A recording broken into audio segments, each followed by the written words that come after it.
Bismillahirrahmanirrahim.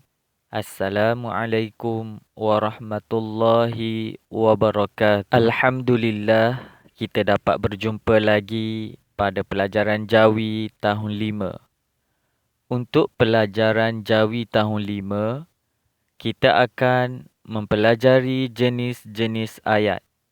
Okey, jom kita sama-sama melihat dan membaca jenis-jenis ayat yang kita pelajari nanti.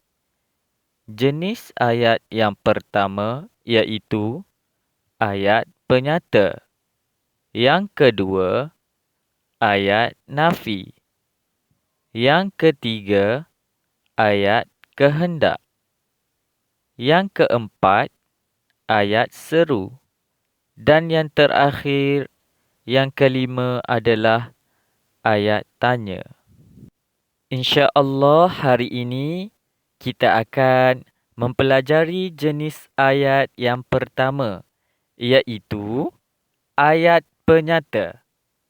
Maksud ayat penyata, ayat yang diucapkan untuk tujuan mengemukakan sesuatu perkara. Untuk awak semua mudah faham, ayat penyata ini adalah ayat yang menerangkan tentang sesuatu berita, cerita, kejadian dan sebagainya. Ayat penyata juga disebut sebagai ayat berita atau ayat keterangan.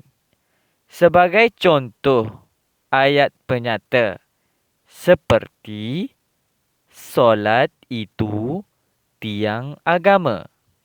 Kedua, kebersihan asas keimanan. Dan contoh ayat kamu semua mudah faham.